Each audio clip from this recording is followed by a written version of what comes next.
So I don't care which DAW you use, I want to point out the top 10 features you need to know in your own DAW. You ready? Let's go. Okay, let's look at the top 10 features that you should be looking for in your own DAW. It doesn't really matter which DAW you have. Look for these kind of features, and I'll be showing these in a number of different DAWs. And the first one is building arrangements. And this will be different on each DAW, but I'm just using this in Reason right now. And they actually call this blocks. And so if I'm in a song here, what I can do is along this block line here, if I grab the pencil tool here, I can just drag out, and I'm going to say I'm going to have a 2 measure intro. Then I'll have say a verse, then a chorus.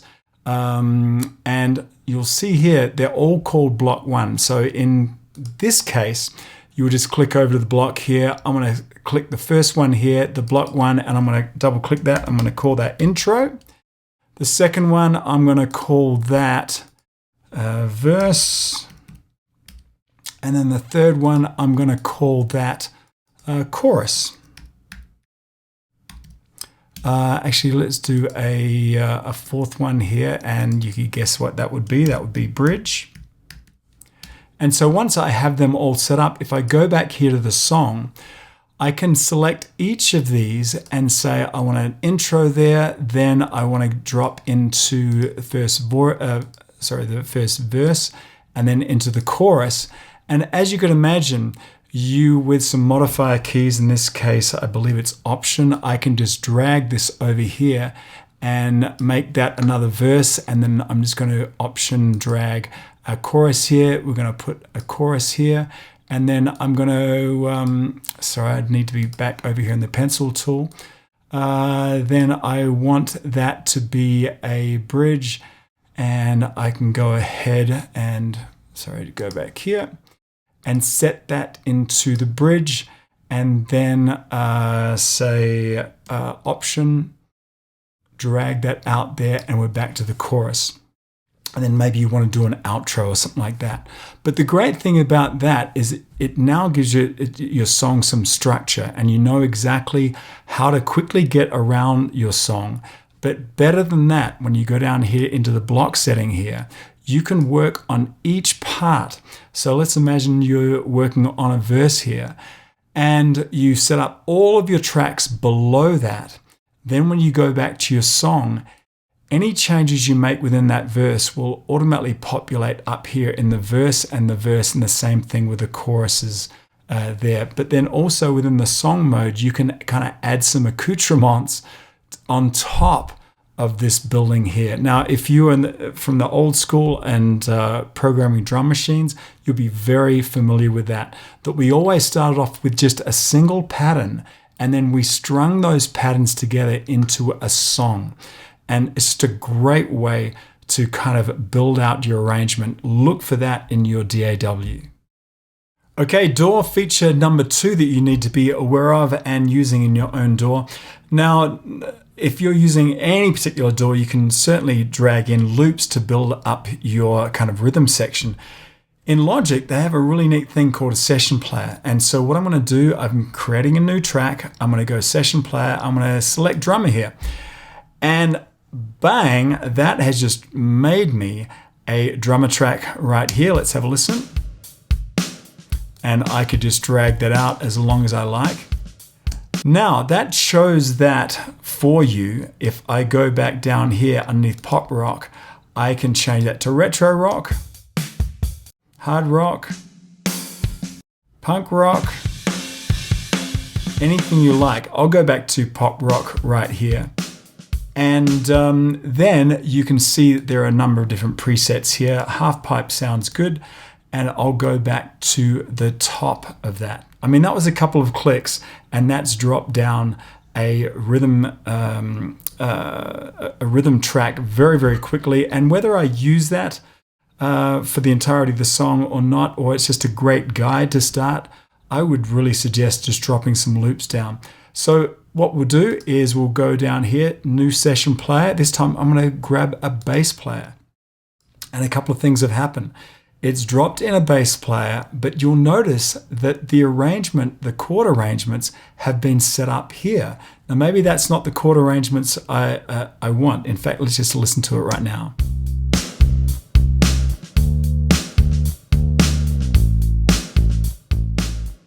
Okay, so that's following those chord shapes here. Let's go down here into our chords, and you know what? I'm going to start out just by clicking on this, and you can just type them in. I'm going to go say G. G is going to be my root. Then the next one is going to be on the 6th, which would be an E minor. And then say C, that'd be the 4th. And then say the 5th. That would be a D. And then back to our root. And then back to our 6th, which was E minor. But this time, let's go up to say maybe the 3rd, which would be B minor. And then say the 4th, which is C. Let's have a listen to how that sounds.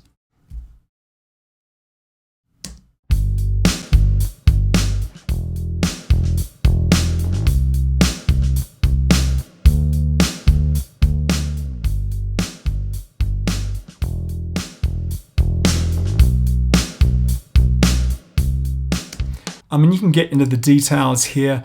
You know, how much slide do you want, the feel, the dynamics.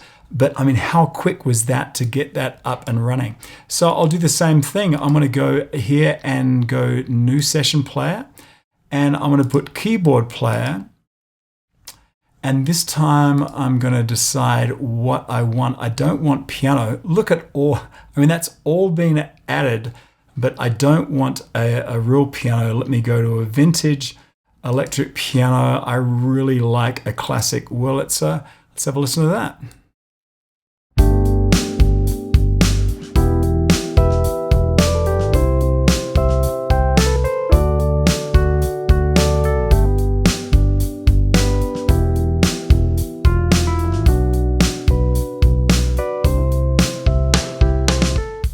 Now, whether or not you use this for the entirety of your song, or you just do this just to quickly get some ideas, this is a very, very powerful feature. Okay, DAW features you've got to use. Number 3 is to get into your internal sounds. I mean, this Europa shape-shifting synthesizer that's inside Reason. Give me a break. I would save up. I mean, a lot of synths I bought in the 80s was probably $3,000 or $4,000. Back then, it was probably over $10,000. You have a ton of these instruments inside your DAW. Start using them. I mean, from really cool sounds like that. And then once you get into it, then there's all of these different patches there, and of course you can favorite them there. So you can get into really cool synths, but then start getting into some of the third-party kind of plugins that you can get into your DAW. For example, this one here. If we go into the preset pianos, Steinway D Grand. I don't know, do you have a Steinway in your home? Well, I have one right here. We can just bring up this concert here and have a listen to this.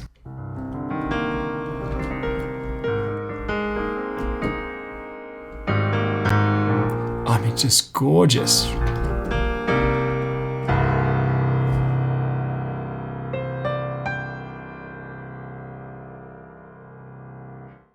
Okay, number 4 is to record, obviously, from your audio interface here.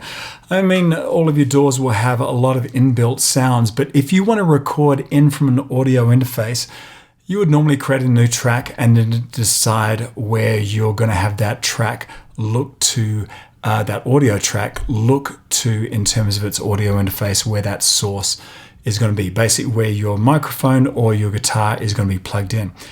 But in Logic, there's a very interesting thing, and look at this inside your own DAW as well. There's a little details tab down here. If we click on this, you can see that audio input, you can check this out before you actually create the track. And in fact, if you have ascending checked off here, and say we're going to do 16 tracks here, what that will do is make up 16 tracks. The first one will look to input number 1. The second one will be bringing in input number 2. I have a digital mixer hooked up here, a Behringer Wing, so it has a ton of inputs here. But with that little checkbox there, and check out with your own DAW when you create your own audio tracks, there may be some cool things like this. With this ascending number of tracks to create 16, boom, that has created 16 tracks all at one, and you select the first one here, that's coming in at 1, that's coming in at 2, 3, and so on right there. Let me just undo that. And don't forget that underneath you might have guitar and bass in terms of your audio. And the great thing about that is that when you create that, then there will be some presets. You can see that there's a bunch, there's a noise gate, pedal board, amp, all of this stuff. That all comes from these presets underneath electric guitar and bass. We have clean guitar presets, crunch guitar, distorted guitar, all of these here, which are an effects chain of all of these different varying effects. Okay, top 10 feature number 5 that you need to know on your DAW. Any particular DAW you use, I'm going to be using Studio One right here, and we're going to be talking about templates.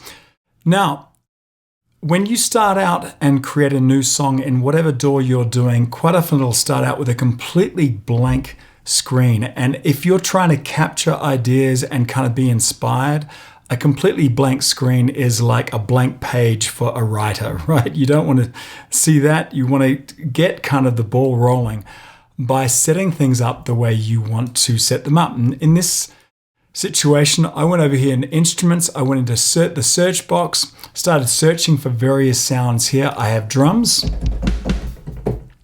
and then I have synth bass, piano,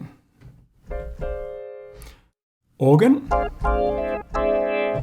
and then strings. An interesting thing here, there's a folder here. I created this by dragging over in our track presets over here, strings, and that populated everything from a violin to tremolo,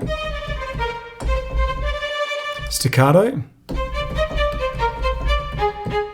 pizzicato. All of those have been set up, and not only have the tracks been pre-populated by sounds, if we go over to mix, then you could name your mixer channels, you could set up inserts.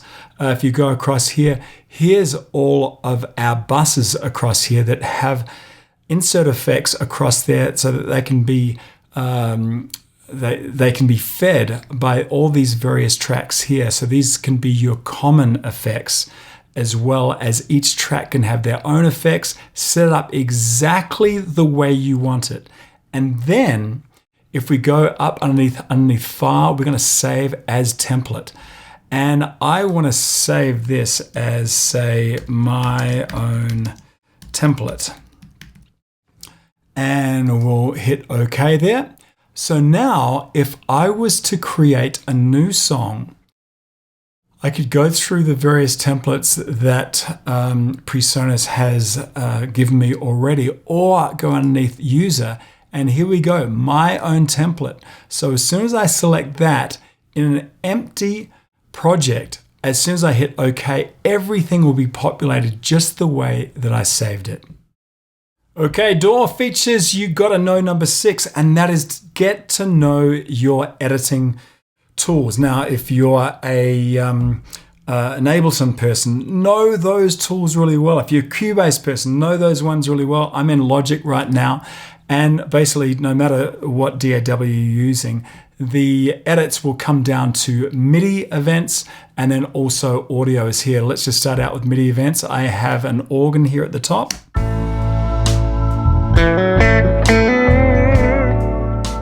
So if I was to double click on that, you can see a piano roll here. You can do a score and various other things here.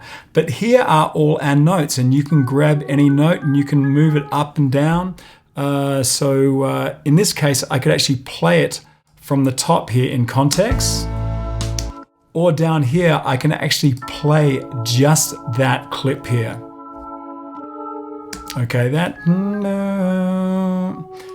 that would be the place to do it. Then whenever you select an event, you can change things like the velocity there. You could lasso around a bunch of events, or using modifier keys, you can select non-adjacent events. So for example, if I was to grab all of these and say I wanted to quantize that, you would set up your quantize level there and hit Q. You watch some of these guys just move around, boom, all set up there, and then they don't have to be the entire strength. If you did 50%, they would move between where they were and then the closest 16th note. You kind of get the idea right there. So that's the way to get into the editing of MIDI tracks. And by the way, get to know just every little part of your particular DAW. I know in Logic, there's this secondary, a command click tool right here, and you can basically have the left one as a cursor right here, and then the right one as say a pencil. So that way you could be moving around here, selecting notes or whatever, but then as soon as you hold down command, then you can just start drawing in notes.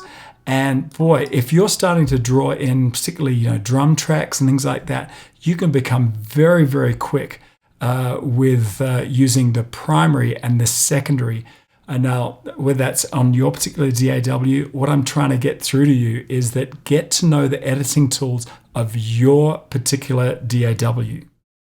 Now, moving on to audio tracks, these are tracks that you've basically brought in through your audio interface that came in through some sort of cable, like a microphone or a guitar or bass or something like that.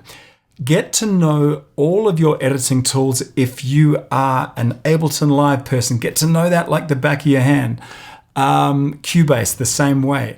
In this case, I am in Logic Pro. And one great thing in Logic Pro is these secondary functions here of your clicking, either your primary click, your left click tool, and your left click tool and your right click tool here. I've gone ahead and set up scissors here. So that means that when I'm left clicking, I'm just moving around like this. But if I command click, I can snip it right here, and then when I let go of that, then I can just delete that. So if you're going through and zooming in and just pulling out lip smacks and all that kind of stuff, that is the way to go. Let me just undo those with a Command Z. And let's imagine this whole phrase here was just a little bit late or a little bit too early. I could do the same thing here. I'll command click, I'll select that particular piece, and then I could drag that to the left and to the right. And that stuff might be fairly intuitive, but there's actually a better way to do that here in Logic. Let me undo that. I'll undo those snips as well. There's something happens above the kind of the equator here and below the equator. So instead of going through and doing all the snips there, what you can actually do is just select from the bottom and then move from the top. Now that's a lot quicker than what we did before. The purpose of this is not to show you exactly how to do that in Logic. It is really to implore you to really reach into your manual of your particular DAW and find out all the shortcuts in terms of editing for your particular DAW. Likewise, if you want to get into the weeds completely, get into things like flex timing here, where you can look at every phrase and you can nudge it forward and back. And even parts of phrases, if I was to drop in a new just spot right here, I could move that part of the phrase back and forward. And I would say exactly the same thing in terms of auto pitch, in terms of tuning, all that kind of stuff. I know your DAW has that. Get to know every single part of this screen, what all of these handles do, like for example, vibrato right here, this little piece of audio here. Let's imagine we didn't want to have that same amount of vibrato. We want to really flatten that out. Or even just completely change this from to.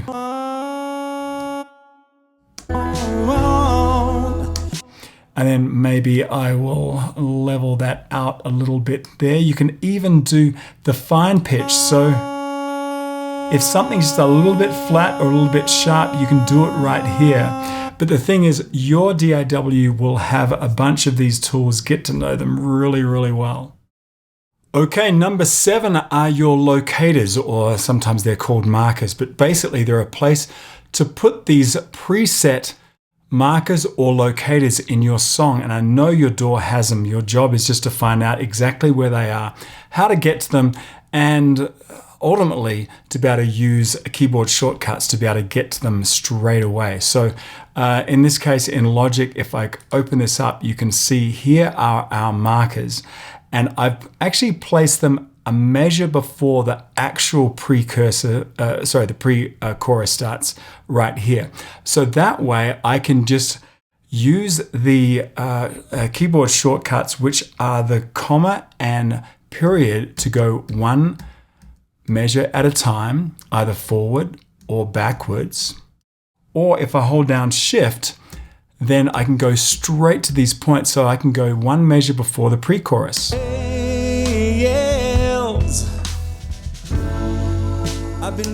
Or go straight to the bridge. Well, I thought that life was better on my own. So it's up to you whether you want to do that a measure before the actual part of your song starts. I find it really handy because it just allows me to, if I just want to go through back to the first pre-chorus, boom, I'm right there. And it gives me kind of a measure to be able to hear that pre-chorus in context. Okay, while we are over here in Logic, let's look at our thing that you need to know in your DAWs, whatever DAWs you have, and that is your mixer. And every DAW is going to have the mixer kind of slightly different. Actually, in some cases, quite different. Over here, we just click on Mixer here. And if you've ever used Pro Tools, it's very similar to the way Pro Tools has it. And let's just go through the mixer here. You have your faders, you have your pans, you have your solos and mutes. But up here, here's where you add your effects. And this is very similar to what happens in Pro Tools. You look at any particular channel. So from this example, we have our drums.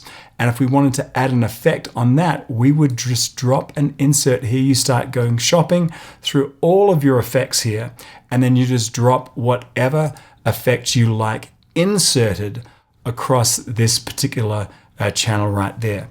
And then over here on the right hand side, we have our buses. And you can see over here, each of these playback tracks, basically all the channels that are playing back the tracks, you can send a certain amount over to a bus, which then in turn has its effects set up right here. Let's imagine you wanted a new one here. So let's imagine on this guitar. So what I could do is we could do a new bus. Let me just do, say, 20 right here. So what's happened is that this bus number 20 has made this aux channel. Let's imagine I'm going to call this guitar room. So that is guitar room. I would then drop an effect on that. Let me put here, say this, and okay, a room is fine there.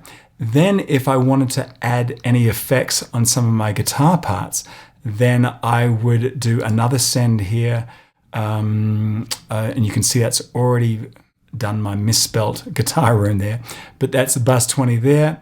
And then I could do the same thing over here, bus 20. And so now on these 3 tracks, you can give a differing amount, a variable amount that's going out over here to our guitar room, which has that reverb placed on it.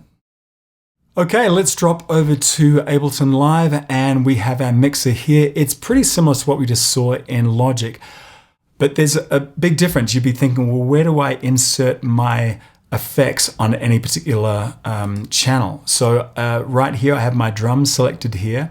we don't insert it over there, we drop the audio effects down here. So let's imagine the drums, I wanted to add, say, some reverb there, maybe some ambience. I could drop that down there. You could drop down a number. Let's go glue compressor, drums, okay, and you can drop that right there. I'm pretty sure you can reorder these as well. That's right, if you want to just reorder the way they are in the effects chain, whether you want to add reverb after your EQ and so on and so forth. Then you'd go across here to the bass and you'd be able to do a similar thing. Let's channel EQ. Let's drop that in here. So now each of these channels have a number of effects in them. Now you might be thinking, we just over in Logic, we were doing buses to be able to have common effects that we send out in varying amounts across all of your channels. And you can see that's across on the right hand side here. And in fact, that lines up here to our sends. We have A and B sends to our reverb and delay. And as you would expect, click on this and you can see that's where the actual effect is on this effects bus over here. So you might be thinking, okay, I only have 2 that are over there. What if I wanted more than that? Well, if I go over here, we'll right click and we'll insert a return track. And in fact, I'm going to rename that. I'm going to call that, say, room. So now I have a reverb and a room. I would just need to drag over an effect into this. And you can see now we have varying amounts for A, B, and C, which are coordinating with A, B, and C across here. Now the last one we'll check out in terms of mixes will probably be the most unique across the DAWs, but to this old guy, this is very familiar. Let me just double click on the mixer here. This is actually, let me just create a few tracks here. We'll create 8 tracks here. Okay, this is based off of an SSL console, so it's very familiar to, like I said, people who have been using real mixers for a long time. And, you know, it's been probably 40 years since I got my hands on a console like this. And it has lots of knobs and buttons. You know, you have dynamics up the top here, input gain, your dynamics compressor, gate, and so on. Your EQ, which you can open up in a window. I would just need to turn on that EQ right here.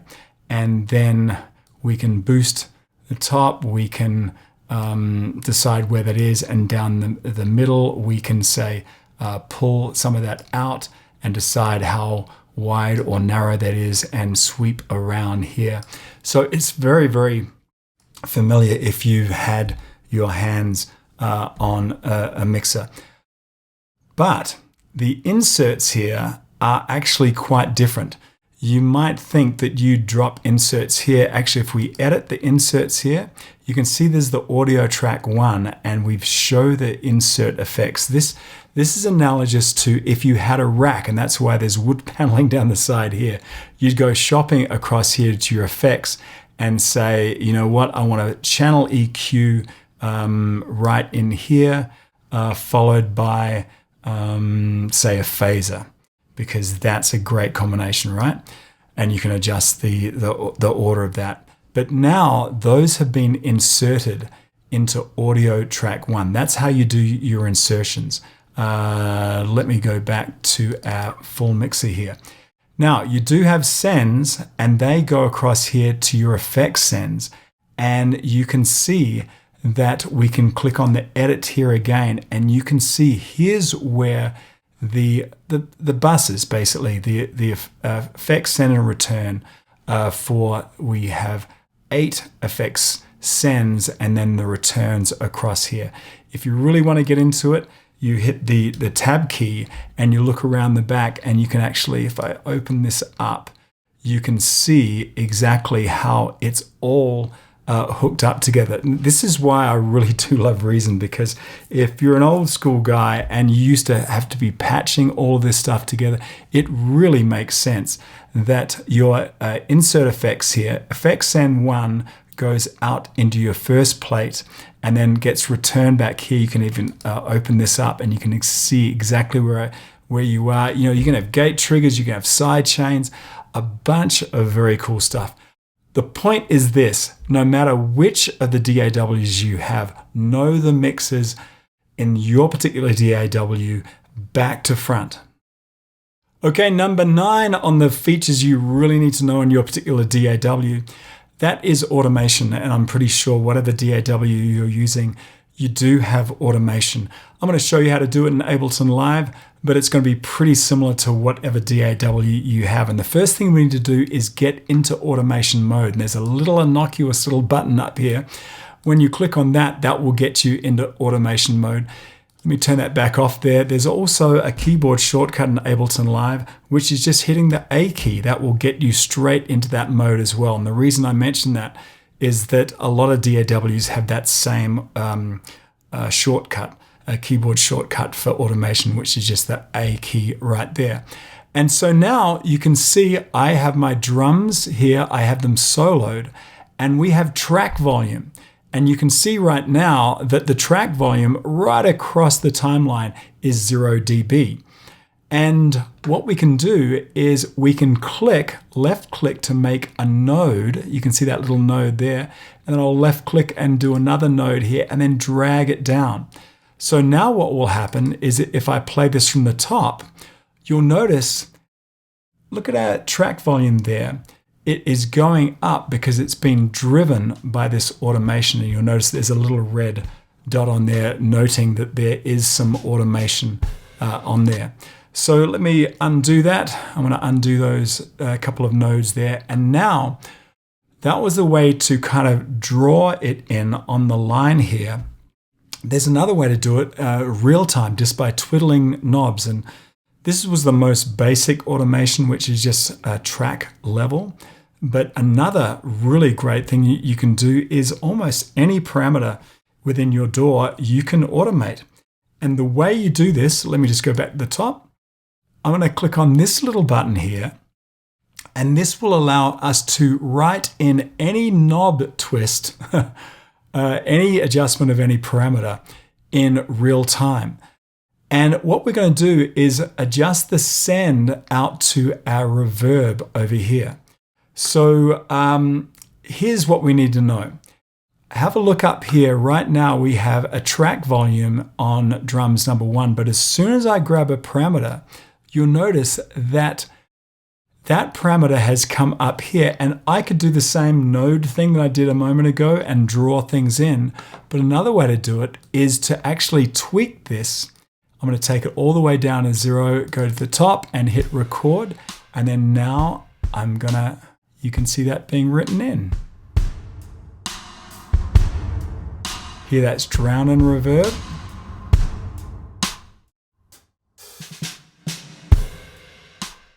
And no reverb.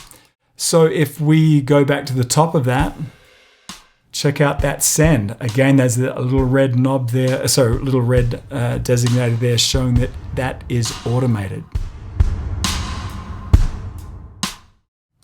You can see that's put in a bunch of nodes. You could have drawn them all in, but doing it in real time is a much better way to go. Now, if you want to clean all that up, you can actually just go across here, right click that, and simplify that envelope, and then that will clean all that up.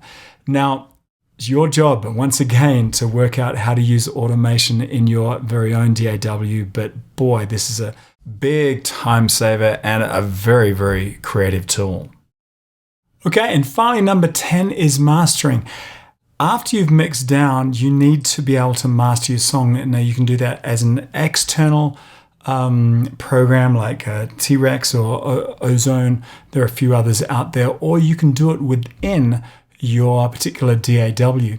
So if I go underneath this song here and we can add that to a project, now I can go through all of the inserts here and go through to mastering. And there are a bunch of preset mastering effects, which are basically a chain of effects, things like stereo expander, multiband compressors, multiband EQ, all of that The good stuff can just be done right here. And the really nice thing about Studio One is you can bring in a whole bunch of tunes here, and you can pretty much master an EP if people are still doing with CDs.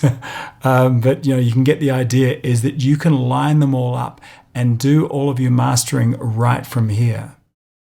Or alternatively, you can go into your DAW and go into your left and right mix here, and you can bring up various presets for whatever genre you have that will do all that mastering for you.